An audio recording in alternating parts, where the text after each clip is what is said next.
Hello, everyone, and welcome back to our series all about Wix invoices and price quotes.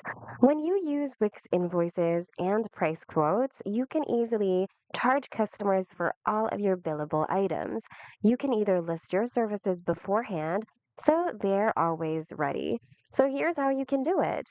On your site's dashboard, go to Getting Paid and then go to Invoices.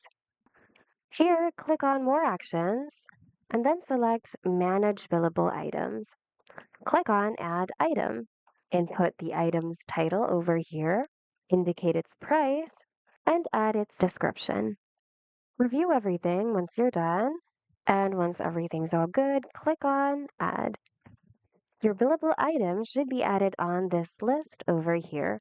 Simply repeat the process in order to add more billable items.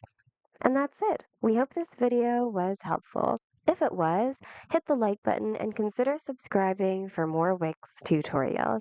Thanks for watching and see you guys in the next video.